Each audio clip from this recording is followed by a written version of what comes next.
So, ladies and gentlemen, welcome to another session of The Real Business of Wine. And today we're looking at wine tourism, tourism in general.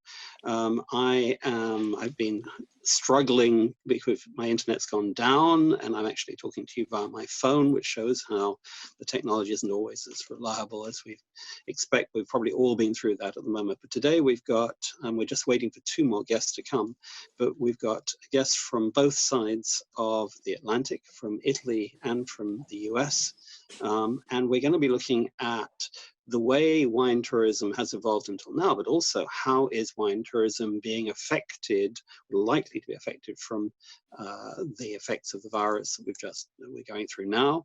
And also, I think it's important to say the impact of the growing awareness of carbon footprint, of traveling and all those sort of things. And possibly one of the questions that's been coming up is, will air travel be as available and as cheap in the future as it's been in the past? Various things are going to maybe affect the way we're looking at travel in general and tourism and wine tourism in particular. So Janie, can I ask you, Janie Brooks, can I ask you to introduce yourself? Because I know you do a lot you're very active in the wine tourism field. Go ahead. You need to unmute yourself, I think. Yep, go ahead. Janie Brooks. My family's winery is Brooks Winery. We're located in the Willamette Valley of Oregon. Been in business for 21 years, and about 2/3 of our business is direct to consumer. So tourism and people visiting our winery is super important to our viability. And basically for you, when you say wine tourism, we're going to come on to more of this later on, it's a combination of people visiting the winery, but also becoming buyers and customers in the long term. Yes. Yeah. So we, about 40% of the visitors to our tasting room come from places outside of the state of Oregon. So your comment about travel and tourism, I think, is very relevant. We do provide a lot of business to locals as well, and that's going to become more important. And through all of this too, I worry about customer acquisition because I think a lot of the venues and opportunities that we've had through wine fairs and festivals and food and wine events, wine dinners all over the country, it's really a question as to whether or not those things will continue, and that's how you actually meet a lot of your new customers. Thank you. So Luigi, you are on the European side of the continent. You've been locked down for longer than certainly we have in the UK and certainly the US.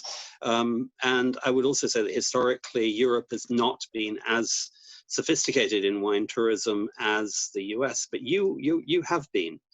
Tell us a little bit about your winery and what you do in terms of tourism. So my name is Luigi Coppo. I'm the fourth generation of the Coppo family, and my winery is located in northwest of Italy, in Piemonte, in the province of Asti. So as you just mentioned, so Italy was not very, let's say, open to wine tourism as in the last 5 years, and that's what I extremely recognize. And I was just telling this before. In the last 5 years, literally the wine tourism has bloomed, and I believe this is because the new generation now is taking over.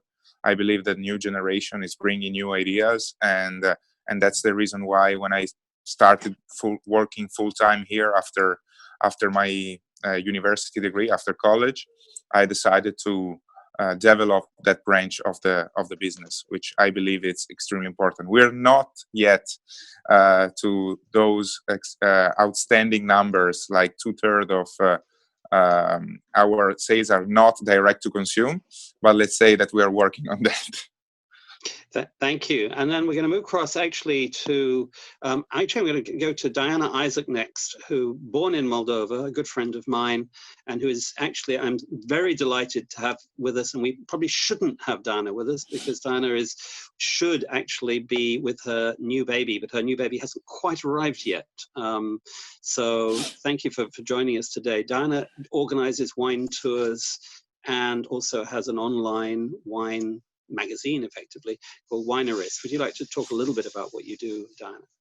Yes, of course. Thank you so very much for having me. Lovely to see all of you on here. Well, for those of you who haven't come across Winerist is a global platform that is mostly focused on producing or offering the most unique wine and food travel experiences. We work in about 133 destinations, or at least used to work in 133 destinations because before the madness started. We also have an online magazine, as Robert has mentioned, and through the magazine, what we try to do is we try to bring as much information with wine and travel inspiration to our customers. And then we also have quite a vibrant and active social media platform. So we try to keep engaged with our customers on Instagram and with our partners on Twitter. And Facebook is also quite proven to be quite a successful customer acquisition tool for us so far. So we'll come back. I will come back to what's happening at the moment, I think, later on. But I'd like to move on to our last panelist. We're still waiting for one more person who I hope will come from South Africa. But at the moment, Jim Morris from the Charles Krug Winery to the south of Oregon in California. Jim, tell us what you do in terms of tourism and a little bit of the background. Sure, of course. And I think I've had the pleasure of meeting Janie. I think we were on a panel together at the DTC Wine Symposium a couple of years ago. And Polly and I've connected via Twitter as well. So I'm the Vice President of Guest Relations at Charles Krug Winery in Napa Valley. We're actually the oldest winery in Napa. The building behind that I'm in, the wall that you see was built in 1861, which is not old for Europe, but it's really old for us here in California. So, and we're predominantly a heavily visited tourist centric winery, especially being the oldest winery in Napa. That's very notable and depend a lot on the tourism traffic that comes. The Napa Valley Wine Train stops at our winery. They bring us, carloads of people on a daily basis. We have a very different levels and different tiers of wine tasting, throughout our property. We also have one of the unique permits in Napa Valley where we can do unlimited events, from large gatherings to small intimate dinners. And so all of that is completely dried up. And so we've had to pivot very quickly and now rely on our most important customers, those that are part of our wine club, but also those that are connected to us via social. And I've had to unfortunately furlough a number of people that are active in that part of our business. So it's now falling on the two or three of us that are left to do this. And so trying to continue the momentum with e-commerce, and with and selling wine and talking with our customers, falls to just a couple of us. And that's just how we adapt and how we move forward with this. But I guess part of your business model is actually my understanding of certainly the subscription club model in California. I was always, I recently heard that the churn rate, that you get new members of your clubs and then you tend to lose them about every 22 months was what I was told. That may have changed since last time I heard, but presumably. Yeah. Oh, I'm sorry. Yeah, no, it does vary. I've seen everywhere from year and a half to 2.5 years on average. So my point is, presumably every day that you're not open is new people you're not signing up, and that presumably is an issue for you. It's been a really interesting period because what I feel is actually the most important communication that we're about to make to our customers, since the beginning of this pandemic is we're about to send them an email saying that the next wine club shipment is in May. And it is we've had to sit down and replot what we feel like it might be the attrition rate. People are out of work. People, it's kind of two sides. It's like people are out of work and worried about how they're going to get their, next paycheck, versus people are also in home. Some of them are working. and they're drinking a lot and they want their wine. So it's the communication to them that, to me, it's like, how do you be real and not, you don't want to paint the rosiest picture ever, but you also want to thank them for their support and say, we really hope that you decide to stay with us in our club. And we've devised a couple of different ways that people, that we will reward people down the road as we get through this. But it's how to communicate that we're about to charge them $200 to $300 on their credit card. And that's a big, as Janie knows as well, that's the lifeblood of what we do. So Janie, this is something that I know you have dealt with at Brooks, and so full disclosure, I do a lot of work with Janie. Janie has an amazing team who is on board helping you with the tourism and with the communication. Can you talk to us a little bit about some of the challenges that you were sharing before we went live around not only, there are certainly the issues of clubs that we've talked about, but also caring for staff, curating, changes to your experiences? Oh, unmute. Let's unmute you. I try to abide by the rules and then I forget to unmute myself. Yeah, we've been very focused.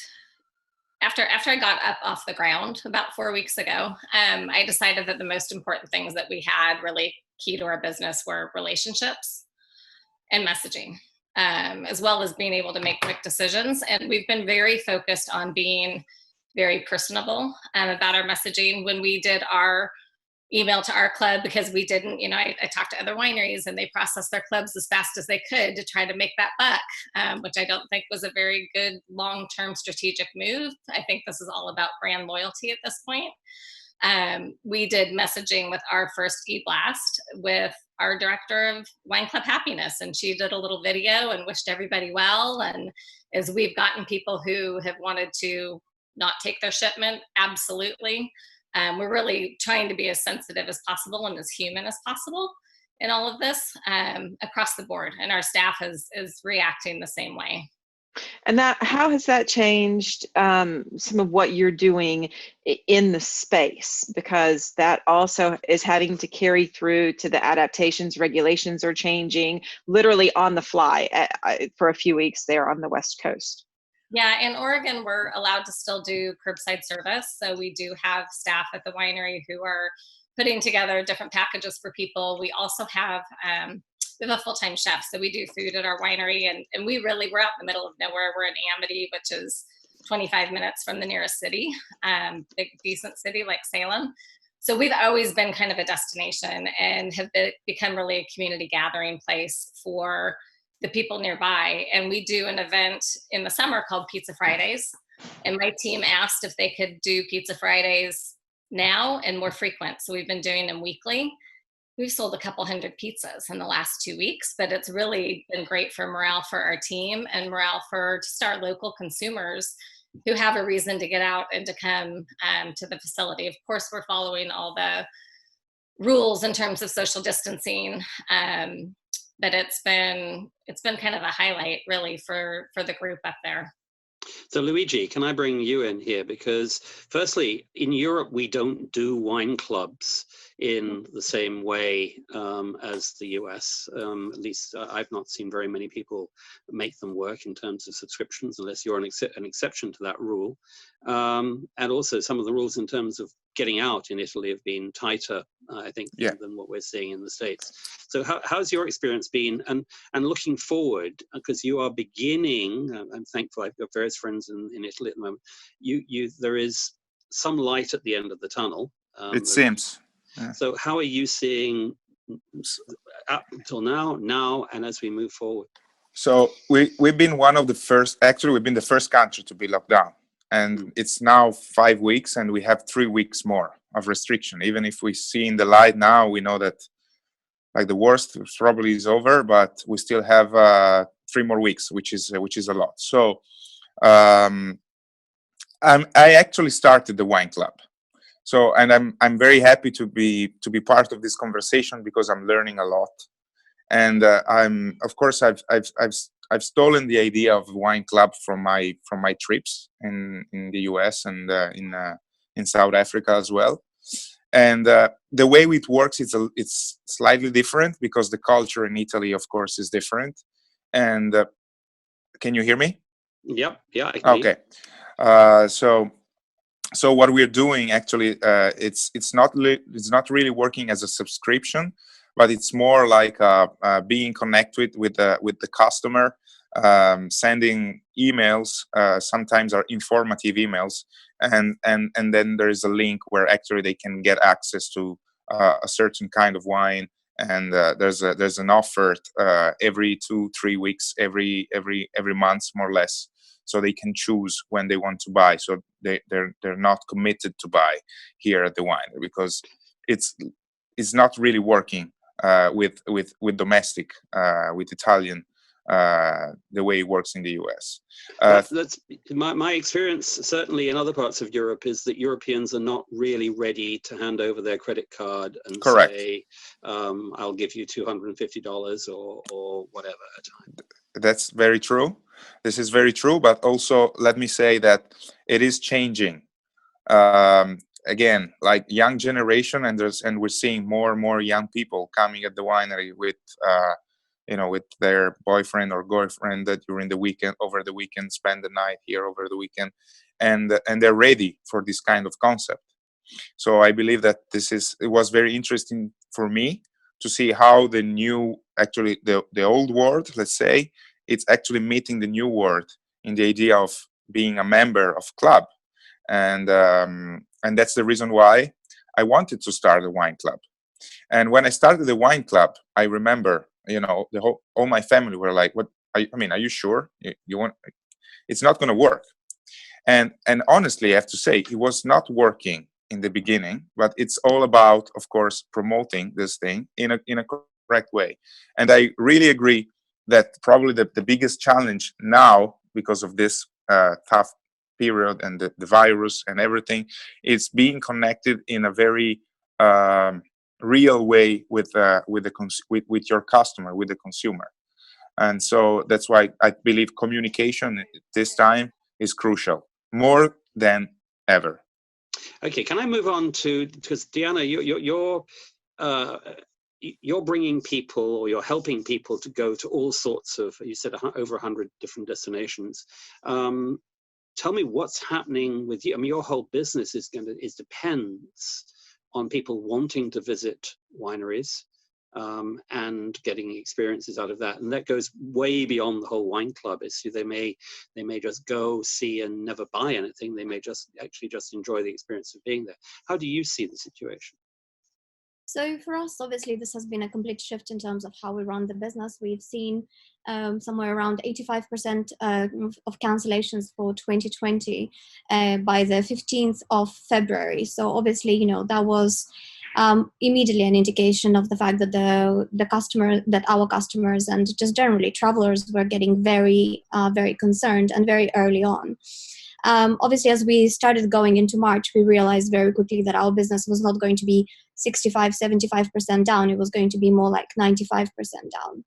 So in March, what we started doing very quickly is calling our partners, in particular our wineries. And we started looking at the data that we had available, and we saw that obviously a lot of our wineries were doing a lot better amongst our customers than others in terms of visits.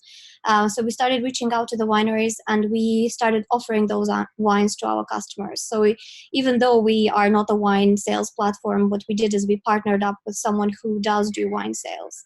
And we did that for two reasons. One, we wanted to keep our dialogue with our partners, and we wanted to make sure that they feel like we are there, that we haven't given up, that we haven't just kind of closed the business and said we have to wait until 2021 and see what happens. But we wanted to really make sure that they know that the communication is still out there. So we started sending emails on wine offers, separate to US and our UK database, because that's where the vast majority of our clients come from. And then the second thing that we did is we started communicating with our customers a lot more. So we started sending them information on the wines, but also on generally on how they should be drinking wine at home, what they should be thinking about, that they can drink. So we came up with a slogan called wine now, travel later. And it's mostly around the fact that, you can still have that experience, but you can have it in your living room with your loved ones. And, when all of this comes to an end, we can start taking you to these destinations. Sorry, go ahead. Thanks. I'm just going to come back to that in a second, but I think Jim's got to leave us, I think, anyway in a minute. But Jim, you're going to a Facebook group at the moment. Is that right? Is that going to be a tasting group for people who normally would be visiting your winery? You're still muted. I think we need to unmute you. Can we, Polly, can you unmute Jim? There we go. I am unmuted. Sorry about that. Yeah, no, in fact, I'm doing something. I don't even know how this will turn out, but actually at 11 o'clock, in about 20 minutes or 30 minutes my time, I'm actually hosting a live Zoom session similar to this with 7 influencers and that have all been here to the winery. And it's simply a conversation with 7 friends of ours and all we're going to do is talk about their favorite stories of Charles Krug and just get the conversation started. And it's simply that. It's just a conversation with people. And then we'll record that and put that onto the Charles Krug Facebook page. And then tonight at 5:00 p.m. Pacific time, we're going to host a Facebook live session with all of the people that just participated, and we'll continue the stories. And it'll be moderated by myself and Judd Wallenbrock, who's the president of Charles Krug. And it's simply, asking our friends and fans to just chime in and talk about their favorite memory of Charles Krug or what their favorite wine is. And it's really just a conversation. If we get sales out of it, great. But it's really just a way to connect. And so every week, Wednesdays at 5:00, we hope to have a different session that isn't just a tasting of, here's our Cabernet and it has hints of blueberries. And it's like, I just want to put my eyes out at all these sometimes. But I want to make it different. And so next week, I'm going to have Angelina. We're owned by the Mondavi family. And so Angelina and Rihanna Mondavi, the 4th generation, the 4 Gs we call them, are going to come in and simply tell stories about growing up on the estate here and what it was like being around Uncle Robert Mondavi and their grandpa Peter and that were all a big part of our winery. Simply just tell stories about growing up here. We'll eventually get the winemaker in as well, but just have a conversation with people. So, and then thanks for that, Jim. Yeah, sorry, I can go on. No, well, thanks. But Diana, can I come back to you? Because what I want to do is, in terms of the way you communicate with the wine travelers, the wine tourists, apart from the supplying them with wine potentially and telling how to drink, are you moving into trying to give them some other experiences that actually kindle their emotional either memories of where they've been or where they want to go? Is that part of what you're looking at doing? Yes, I think we've been toying with various ideas. We thought about doing these live culinary experiences with our partners and bringing the consumer back into the winery, because a lot of our wineries and chateaus actually, they're not open to the public, but there are still people who work there, and there is still work happening within the vineyard. The reason why we haven't done as much of that is mostly because we have been waiting to see how our partners were going to deal with the situation, and obviously a lot of our partners have been under a lot of pressure, and a lot of things have changed within their business model. What we have done is we've kept the dream alive through social media communication, and frankly, we haven't actually stopped the email marketing on the travel front. What we do say, though, is that you have to start thinking about it now and plan to travel in in the new year and the next year, because I am very much of the opinion that the wine travel market is going to be quite severely affected. And things won't kick off until April 2021 in the way in which we are used to see them kick off. However, and the other thing that we're also doing a lot of is we're actually communicating with our partners a lot. So we're communicating with our wineries and giving them a lot of support in terms of how they can keep that dream alive and how they can speak to their customers. And then what we do is we take that information and we place it on our channels, because frankly, there is no better way to do it than by encouraging our partners to actually do it themselves. And we can just be the messenger. At the end of the day, Winerist is a facilitator, is a marketplace. So we are an intermediary between our partners and the client. So it is best if the message and if the concept comes from them, and we just facilitate it and put it in front of the consumer. Thank you. We've got Greg Santos Bush. I think I'm pronouncing your name wrongly, I fear. Greg, I think you're muted at the moment, but you are also in the travel business, I believe. Polly, can you unmute Greg, please? Thank you. Greg, can you hear me? Greg, are you there? Greg, are you? No, okay. I'm going to ask a question whilst waiting for that. Are we too early? Maybe we are. In a year or two, would we be able to visit your winery, Jim, Janie, yours, Luigi, yours, and indeed some of the other ones that you deal with, Diana, with VR? Would you be saying, look, you can't go there now, but put on the headset and this is where you would be? Is anyone doing anything, any of you doing anything with virtual reality at the moment? Anyone? I can bring. I can go ahead. Sorry. Who is that? This is Jim. Actually, yeah. There is a company called Visiting Media, and it's actually based up there in Oregon. Janie, you probably are familiar with them too. But we actually do have a 360-degree. You can take a tour of our winery right now, and you can. In fact, I'm launching a new website today, and I'm hoping to God the link is clean in there. But if you go to visitingmedia.com and plug in Charles Krug, you can take a tour of the property, and it's quite a smart business, and the company that does it, and they not only will do an inside tour but outside tour, and it's not true VR, but it's a 360-degree thing, so you can have somewhat of a visit, but we're working on some other options as well. Thank you. Anybody else been looking at that? Janie, have you been looking at it?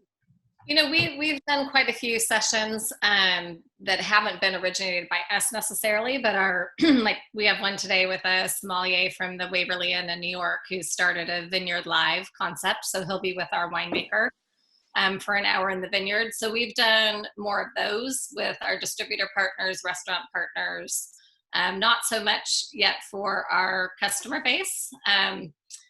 There's a lot of those going on, and I tend to watch before I start anything to maybe learn the lessons of the right way to do things and the right way not to do things. I also think too, there's just people want to be out. And I could go both ways in the pros and cons of bringing them to the place via virtual reality versus them actually wanting to be there themselves. So I suppose the reason I'm thinking of it, even before the situation we're in at the moment, I'm seeing it happening a lot in the real estate business, where instead of actually traipsing around 6 or 7 houses or apartments or whatever that are going to be wrong, I sit there in the agent's office and I can actually get a pretty good idea of which one I wouldn't want to see, and I can see the view from the balcony, and I can see how big the bathroom is, and so on. And I expect that to be something that we could see. Luigi, were you about to say something? Actually, you know, because of the area here in Piemonte, has been recognized as a UNESCO World Heritage Site in 2014, and my winery with other 3 wineries here in the town of Canelli has been included as a World Heritage Site.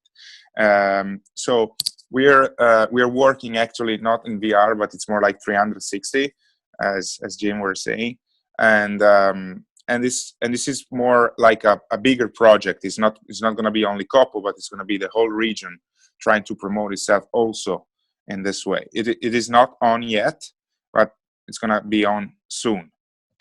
Even if I believe that, of course, like the being here in person, it's very different. So we hope that we're going to be back as soon as possible.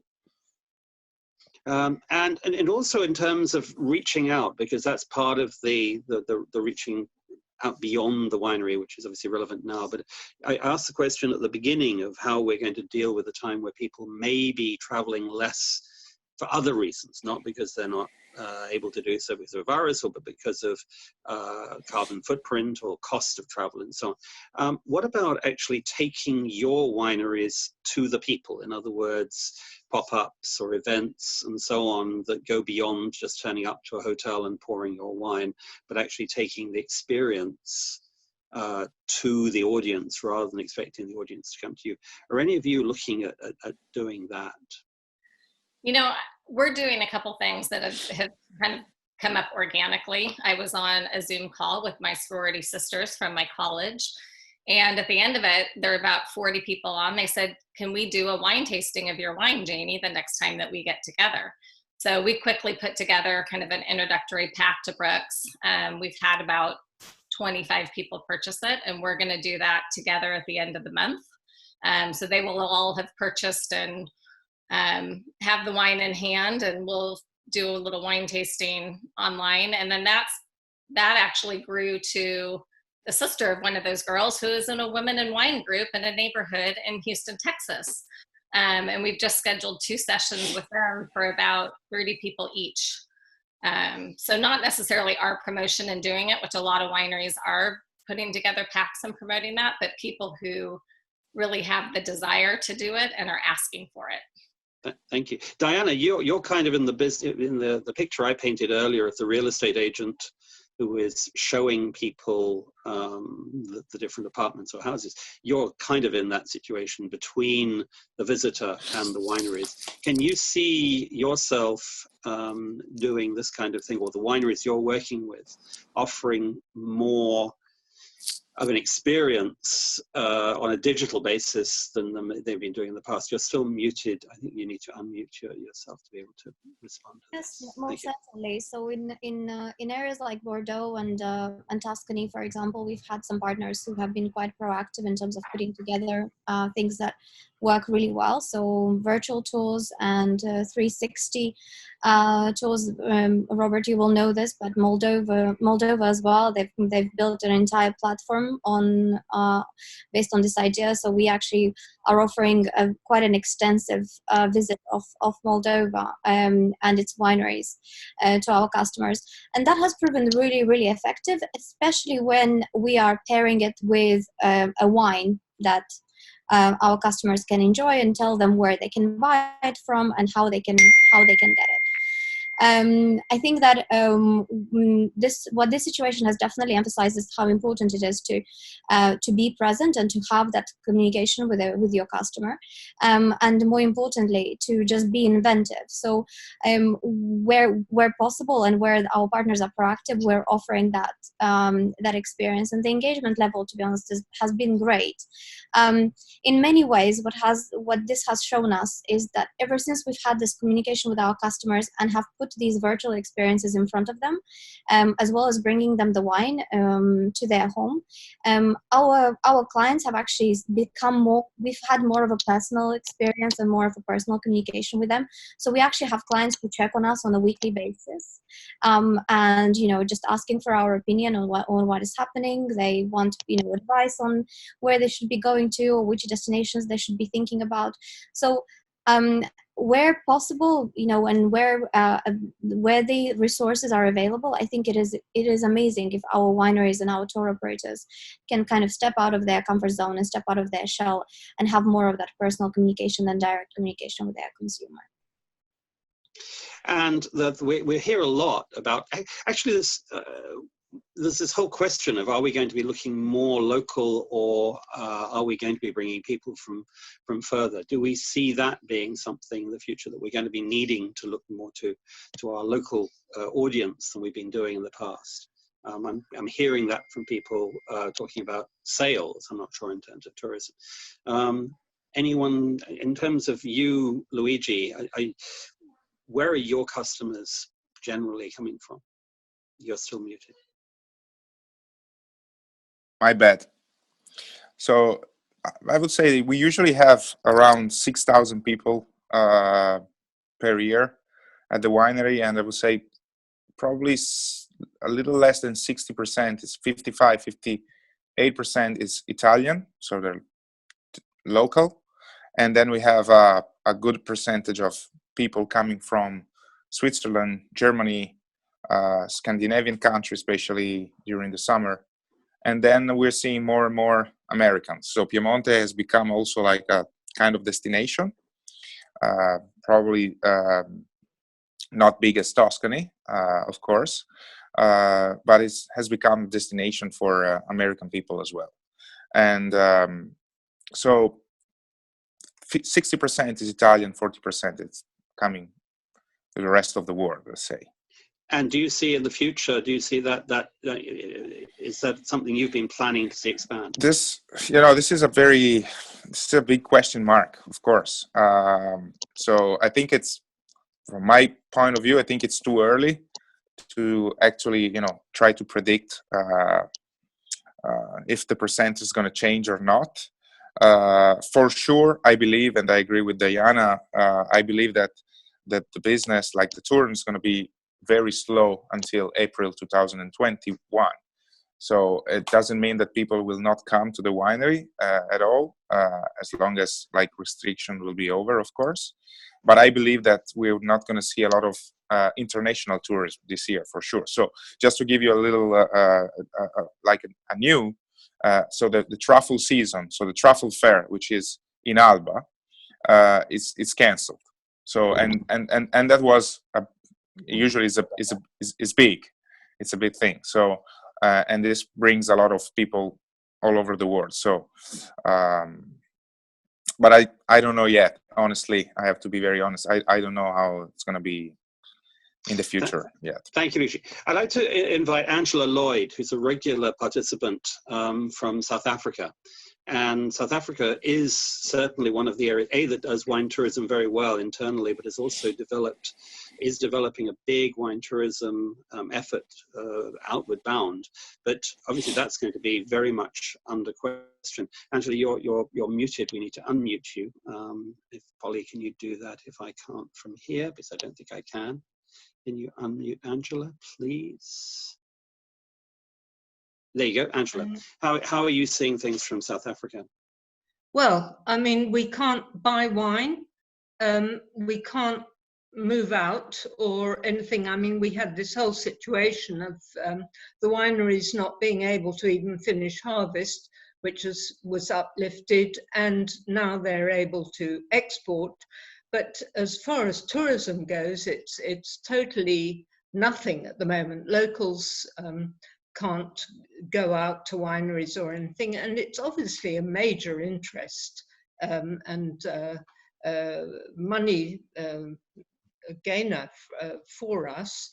And it's not just the wineries, because it's the food, it's the scenery, it's so many other industries in the winelands which gain from tourists.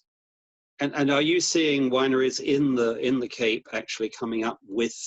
Obviously, everyone's closed down at the moment, but are you hearing about people coming up with ideas for what they're going to do as we come out of this? Quite a few of them have been on social media putting out videos or things like that, but none of them have been interactive. I was quite interested with what Jim Morris was doing at Charles Krug, and also the others with regard to actually interacting with their customers.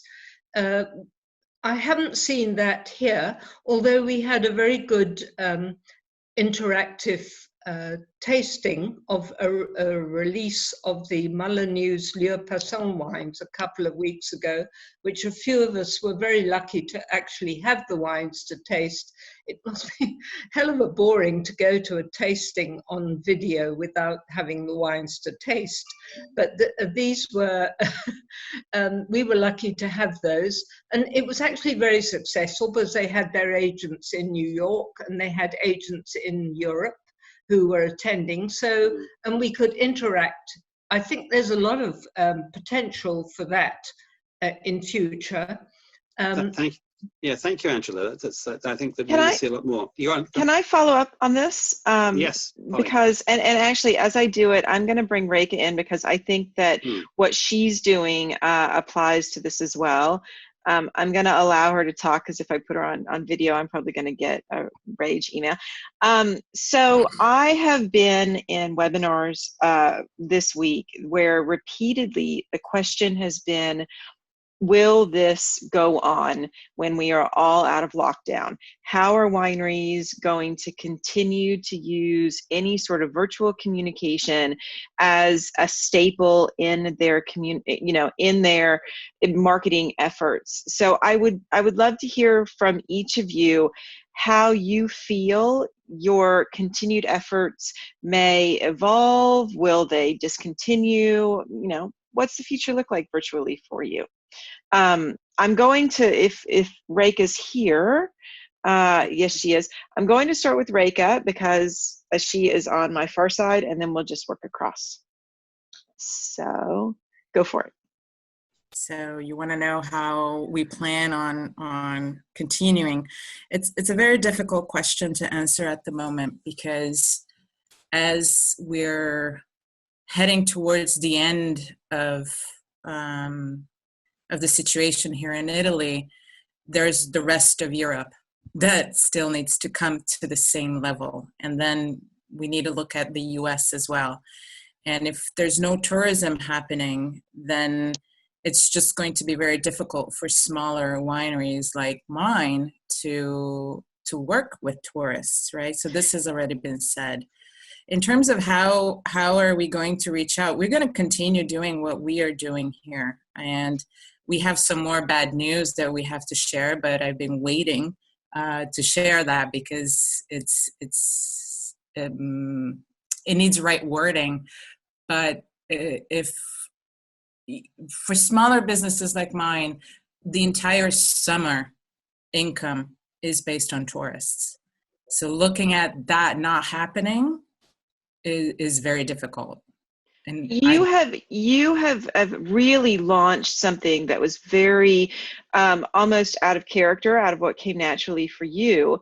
And I'm curious, do you see, whenever it happens, and hopefully we all make it through, which I know is a big worry for a lot of small to medium wineries. Do you see you and Sfriso continuing your virtual communications, your YouTube Absolutely. series, UL? So this is just now a part of your marketing comms. Yes. I already gave the bad news to Pierre that I do not plan on stopping doing this. And at least once a week or once every 2 weeks, there has to be a video that goes out.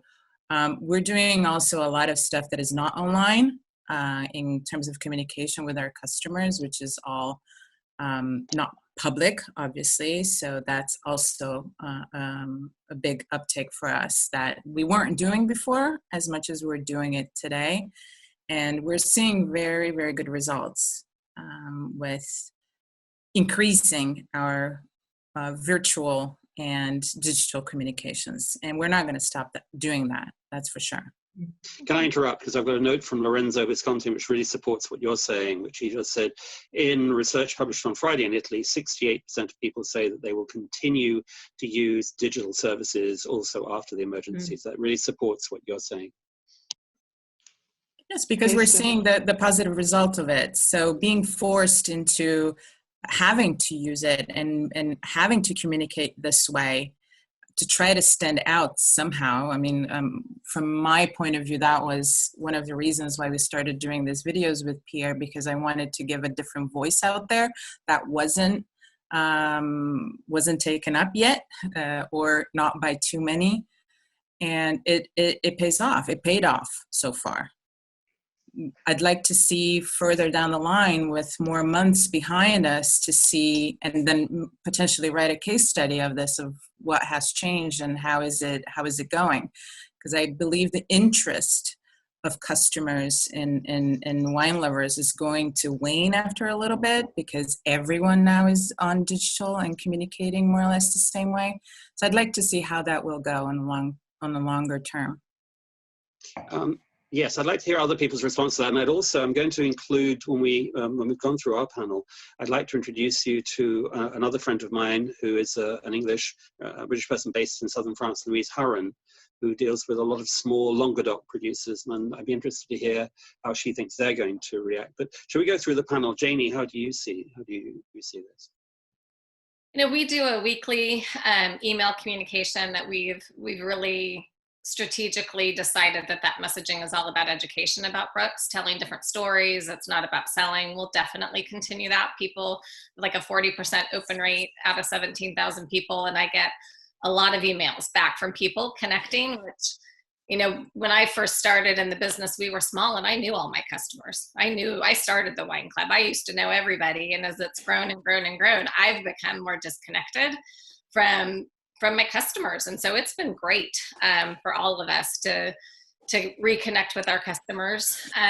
You know, I include, and I know we're talking about tourism, but an interesting thing that's happening in distribution. I just got a request this morning for our winemaker and I to kind of do our sales presentation that we would do in front of a sales team for a distributor on video, so that they can start a library for their sales reps to access and hear the stories of all of their wineries. And that could then prevent market visits and all these trips that we've always had to take to educate people one-on-one. So I thought that was super interesting. Diana, do you think we're going to see more people doing more of this? Have we begun a whole new way of communication, do you think? Oh, certainly. So we've seen an increase, but I also think that there are, let's say, the so-called ambassadors. So obviously what Reka is doing is incredible, and it's given, you know, such an uplift to a lot of our partners and given them a lot of inspiration. But there are other players out there as well, and they're serving as great examples. And what we do get a lot of is we get calls from our partners and emails with them asking us to, let's say, guide them through how to communicate and how to put together these videos. A lot of our small and medium-sized wineries, they've never done this before, and we do this free of charge. It's not a service that we charge for. But I know that there are a lot of communicators out there on Instagram that are currently offering a lot of support in this regard. And I would definitely encourage wineries, small and medium-sized in particular, to definitely take up that offer and work with people who have got experience. I also think that it's really important to do this communication, because when all of this, and the way that the customers are going to be looking at the experience is going to be very, very different. I think that we, aside from the fact that we're going to be shifting from more international travel to more local, I think a lot of people are going to be looking at private experiences, because there will be a bit of a fear still, but I also think that people will be very much used to the idea of being in smaller groups. So I think that those wineries and those providers that can offer that private experience, that unique experience, maintain that direct communication with the customers, I think they're going to be coming out as winners at the end of this. We will be moving away from the commercial experience more towards the personalized type of tour. And if they know and can recognize a face and a name, then they'll be more inclined to go there. So that's definitely something that I would encourage. I think it's a very interesting comment. Luigi, do you see that the same way? Yes, 100%. And I think that actually, as all difficult, out of difficulties, people changing habits. So I'm pretty sure that actually this communication will continue. And talking from my perspective here in Italy, I believe that a lot of wineries that were not in that kind of communication started just because of this.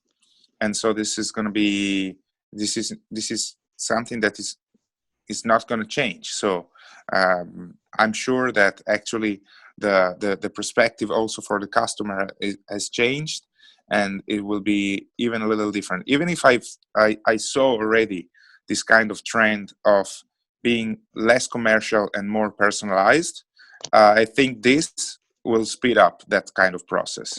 But I think that it was something that was already started. Thank you. I've got a question from Kathy that I'm going to come up with in a second, but I'm just going to come back to, I just wanted to ask Louise Harron, because Louise, you're in an area that I happen to know very well, the Languedoc in France, where you've got a lot of very conservative, traditional producers. How many of them, because you've talked quite a lot about Italy, we've been in Oregon, we've been in California. Tell me about this large area of southern France. What are you seeing happening with your neighbours down there? You're in Montpellier, aren't you? Yeah, I'm in Montpellier.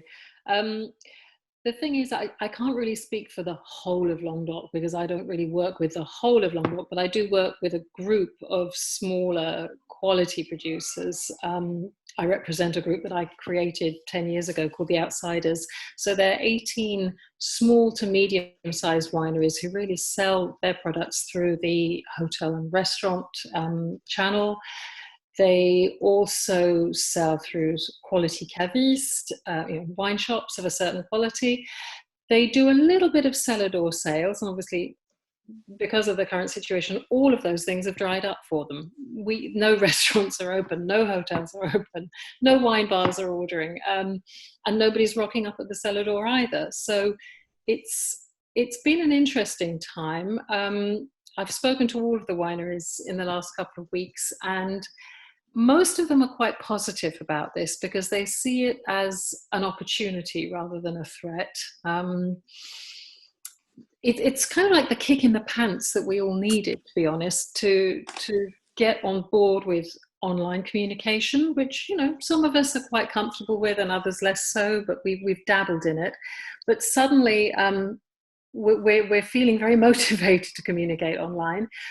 Those of us who haven't got into online wine sales, and that's something that hasn't happened very much down here in the south of France, and perhaps in France generally, that has suddenly become a priority. Everyone is talking about that. I get mails almost every day from wineries saying, hey, guess what? We've just opened up our online wine store. Okay, it's very interesting.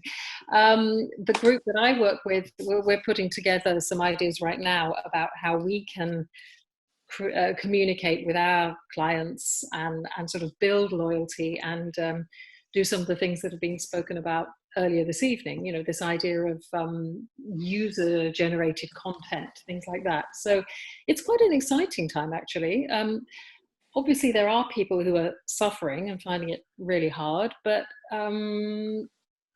fortunately, I guess I work with people who are managing to negotiate their way through this and see it as an opportunity.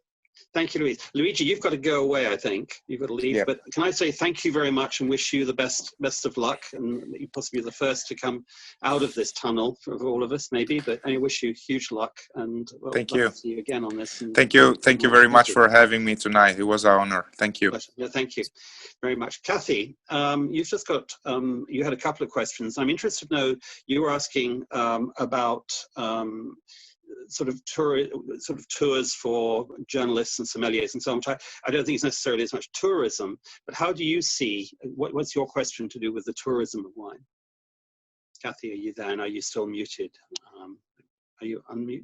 Can we unmute Kathy, please? Or can you unmute yourself, Kathy? Maybe. There you go.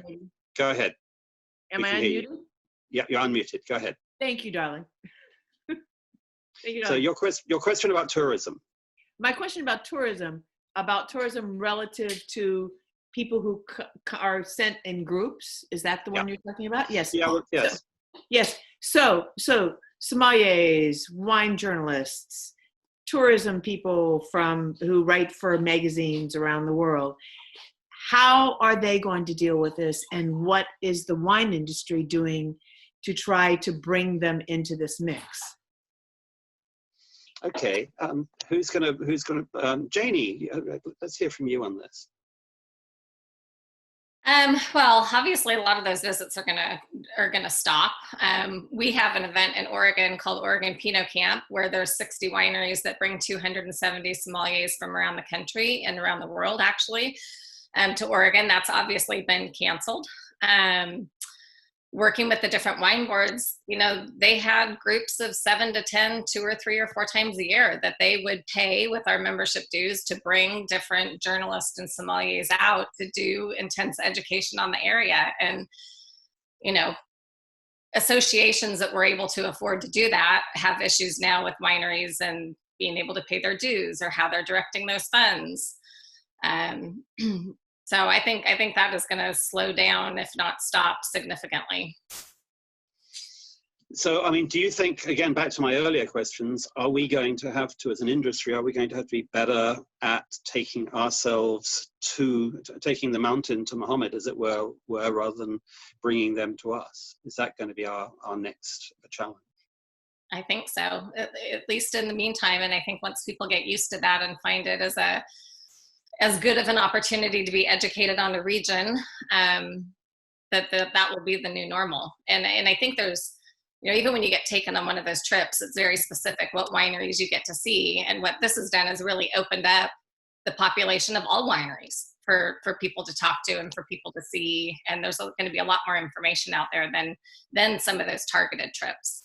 Now, there's 2 things that we're very close to the end, but I think there's 2 things I want to bring in quickly.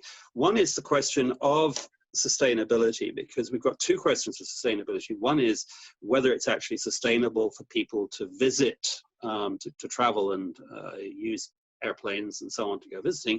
The other is, when I get to your winery, whichever it is, how sustainable is it going to be? And is that going to be something that you think people are going to be looking at more in the future? And Diana, do you, in terms of your view of the world, what do you see amongst the producers you're talking to? So I think that the biggest challenge is going to be actually the customer acquisition cost. So for our partners, the biggest problem is going to be how to think about getting those customers to get there first. So if we're talking about what I mentioned earlier about how people are going to travel in this new world, I think, again, they will be traveling in smaller groups. I think they will be traveling a lot less, but I also think that, so it'll be a much slower process. I also think what they will do is they will be going to have, when they go on an experience, they will want to have a really, really unique experience. So they will not be able to, let's say, go and have many of the same experiences as part of the same trip. So when they put together a trip, especially if we're talking about our customers from the US, customers from the UK, Scandinavian countries, I think they will start thinking about having the kind of experience that adds real value, and sustainability is going to play a very, very important role. I mean, sustainability started playing a very important role in 2019 for us already. So our customers were already asking those questions. I think in light of what has happened right now, I think that will be even more important. And I think that that will very, very much dictate how they handpick the wineries and the places where they go and taste, eat, sleep, and so on and so forth. So I think those wineries that will be able to communicate that will definitely be not just offer those services, but actually be able to communicate that very well. Will be the ones that come out as winners. Danny, I'd like to go to Janie on that question in a second, but I'd like to give you another one before I go there. In terms of this, we have this expression wine tourism, which I've always thought is not the same as golf tourism or garden tourism, in the sense that people go away to play golf for a week or 2 weeks, and that's what they do. I've not got the impression that as many people just want to go and do wines every day for 7 days or whatever. There's a hardcore that does that, but I think there's a lot of people who want to do wine as part of a bigger picture. And I'm just questioning whether, if we're going to have to get a bigger bang for our buck, because maybe we've got less money? Are we going to be looking at people who are going to be incorporating wine into broader travel? Is that something we need to look at? And I'm going to throw that back to Janie, both these questions to Janie in a second. But Diana, where do you see that? Certainly, in my experience, in my 7-year experience at Winerist, I've never actually seen a customer that has gone on a trip with us and had a wine tourism experience. That's why when we talk about Winerist, we always say we use the word travel, so travel for wine, and that is spot on. People don't actually regard wine tourism as just an experience they're going to go and have for 2 weeks. It's not possible. What they do see is, or what we do see is that wine travel or elements of wine and food travel are always incorporated into trips. And that is the beauty of it, because, you can target the golf tourists and you can target the, the fishing tourists and so on and so forth, and that can become just a component part of the trip. When we speak about Winerist and wine travel in general, we talk about it less in terms of an experience that is very convoluted and dense and that lasts for days, and more about something that lasts for a few hours or a day, and that is primarily because when you're thinking about your holiday, when you're thinking about your trip, especially if you're talking to someone who's got a disposable income and can afford to buy the wines that the winery is selling, they're looking for experiences that add value. And they definitely don't want to be having the exact same thing planned for them in every day. Going back to what we were talking about, sustainability is an element that customers are looking for.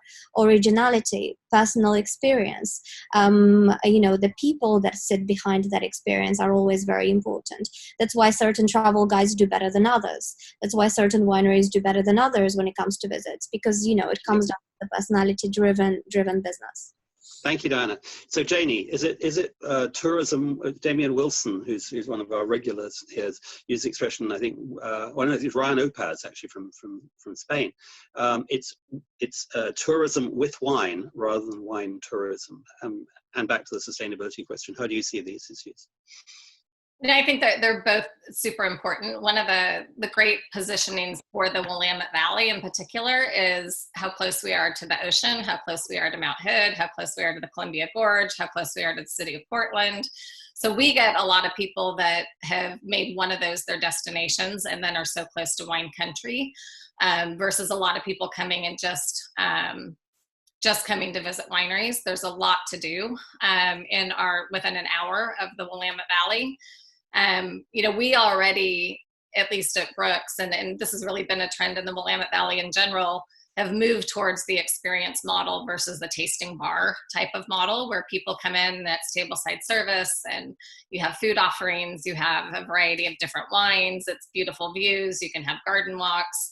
There's always a lot more to do than it just being purely wine focused. But with less people coming, everybody's going to really have to increase their offerings and the experience in order to be attractive. I think it's going to become more and more competitive. And, we're already talking about if it's less people, but we need to make up the same amount of revenue, what are we going to do in terms of upselling, of creating more value for the person that walks into our door and comes to visit us? Janie, can I ask a question about this very quickly, which is, you are B Corp certified, and you, like, Brooks has a very strong sustainability message. So do you feel that there is a big element of social responsibility that goes along with that, wineries, we need to be we actually need to be upfront in the beginning about these messages and solving these problems in a very public way, because our product is being hit so hard by the impact of not making those changes. So, for you, in terms of all of your sustainability measures, is there a point when you say, Brooks is making a change because this represents a better social, responsible model? That's an interesting question, Polly, because that's going to be the topic for my e-blast this week. I did not know that, by the way. you know, I was on a webinar and it was all about, you need to be sharing your values right now. And we are Demeter certified for biodynamics. We are a certified B Corporation, and we're members of 1% for the planet. And making sure that, you know, my belief is being transparent. There's so much greenwashing in the world. There's so much use of the word natural, sustainable. I really like for people to understand exactly what that means, which is why I've been so keen on certification. And it's already made a difference in terms of our messaging and who we are and the type of customer that we attract. And this has been good for the planet, I'll say that, in terms of carbon footprint and what it's done. But I do think that's important messaging, but it has to be more specific. I don't think that using these broad terms is going to be enough anymore. I'd like to ask Per Carlson, who's in the audience, who I hope can answer us, because he is a very widely traveled Scandinavian. I think all Scandinavians seem to travel a lot, but with a I think very clear idea of tourism and wine as it has evolved in recent years. Per, can you hear me and can you chip in? I can hear you. I'm not sure you can hear me. Yes. We can. Yes. Go ahead. So how do you see? Because again, I think that whole thing of sustainability is something that Scandinavia has been ahead of the rest of the world on. Certainly Sweden has in terms of awareness. How do you, looking into the future, see wine tourism evolving from your viewpoint? Today it's really very difficult to know. I mean, we have basically, well, we have cancelled everything we do this season. We would have done a lot of tours this spring. We're very uncertain about what we will do in the autumn, if we will do anything in the autumn. I think wine tourism might be one of the activities that in the longer term can benefit from this, as was said before, because it is something which gives a more personalized or more unique kind of experience to the travels rather than general tourism. In terms of sustainability, I don't see very much of that on the wine tourism side. I see it quite a lot on the wine consumer side, but not on the tourist side itself.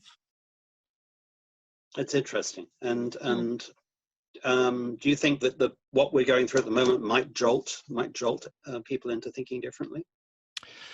No, I don't think so. I don't think that what we're going through now will have so much to do with sustainability. I think it will have more to do with fear of the unknown, more to do with fear of big crowds. I don't see people making that much of a connection between what's happening now and issues like sustainability and environment. I think it, to most people, as far as I see, is two different issues. Interesting. I think that's a very interesting one. I've got, there's a point that the various people are making that in terms of the wine club thing, it's very interesting how this tends to get blocked in with wine tourism, because it is that historically wine tourism in France was very much, or in Europe was very much, I've got a winery, I'll pour wine for you. If you buy it, you buy it. If you don't buy it, you don't buy it. I think it's this whole idea of the wine club was invented in America, but also we have tasting rooms, which were invented in America, and the whole concept of people paying for the experience of having a personal tasting. And that's, I know that Paul Mabray, who talks to us a lot on these events, has looked at that. Do you see that, and I think we're slightly over time, just before we wrap up, do you see the concept of the high-end tasting experience becoming more of something that is going to be offered? And I'd like to come back to you, Janie, and I mean, Diana, it's obviously in terms of travel, that's part of what's you're offering anyway, I guess. But I'm interested, Janie, in terms of what you do, how has that evolved? In terms of the experience that we provide? In terms of, I mean, the idea of the private tasting experience, which if we go back 10, 20 years, we basically had a tasting room, everyone turned up and tasted wines. We've now come into something that has become more bespoke and more expensive, certainly in Napa over the last 5 or 10 years. And the Yeah. question is, has that become almost a battle between who can charge the most and offer the most, and become almost self-defeating? You know what, there has been a movement for some wineries, at least in the Willamette Valley, to move towards the private tasting, and they tend to have more expensive wines to begin with. So it's more of a kind of this curated experience. But then there's also, you know, what I've found, I had a winemaker once come to our winery, and he was upset that I was letting people drink wine outside. And when I asked him why, he said, because that influences the aromatics. And I said, you know, 95% of the people that go wine tasting could care less. They're going to meet with friends, to share stories. And the 5% of the people that do want that curated experience, by all means, we will offer that too. But I do think that you need to have experiences that speak to a whole bunch of different audiences, and you're really going to limit yourself if you just have one type of experience. Can I say something about that? Go ahead. I'm unmuted, aren't I? I've just finished working on a wine tourism project for the Hérault Tourist Board, Hérault being the sort of county, if you like, the area that I live and work in. And they said at the beginning they wanted a wine tourism guide and map. But as we started working on it, it became quite obvious that they have a way of looking at wine tourism, which is not, fortunately, just about tasting wine and going to a winery and being in a tasting room. It is about different groups of people wanting to do very different things, and across all age groups, across all budgets. So although within this book and map thing that we've created, we talk about wineries and tasting rooms and wine walks and wine routes and wine shops, but we also talk about beaches where you can go with your kids, where there might be a beach restaurant that has a nice little selection of wines. Or we talk about, as somebody else said, I think, golf courses, where there might be a restaurant on the course that also has a good sommelier. Or, you know, there are a host of ways to work wine in, but wine is only part of the holiday or the trip or the experience. And I was pleased that that was the way they wanted to do this, because I don't want to perpetuate this idea that wine tourism is this thing that we just do in isolation. And I take Per's point, I think it was the point that Per was making perhaps earlier, was that there are people who are complete wine fans and who want to do nothing but visit wineries and taste wine morning, noon and night for 2 weeks. But those people are perhaps in a minority, or they're a very specific niche. And the kind of clients, the kind of tourists that we get here in the south of France are not those kind of people. So our wine tourism is a very different kind of animal to perhaps Per's wine tourism. I'd like to say, I mean, I think let's finish on a hopeful note. I think we've heard from various people that communication, that the skills that people have been developing in the last few weeks are going to go on. We're going to have more personalized. We're going to understand that wine tourism isn't just, as we've said, wine tourism is going to be tourism with wine. I think the people who do it right will come out okay, and will come out maybe more than okay, but I think there's going to be a lot of learning to do. I'd like to say thank you. We've lost Jim and Luigi, but it was great having them earlier. I'd like to say thank you very much, Janie. I'd like to say thank you, Diana, particularly for joining us at a time where you might be rushing off to give birth at any moment. So thank you. Thank you. 2 or 3 days, because I guess it's gonna happen. Louise, thank you for joining in, and Per and Rika. Please come and join us again. We're doing wine news. We're going to do sustainability coming up, a whole range of things. And please take a look at what we're doing. All of these end up on YouTube. They end up as podcasts. And please continue the debate.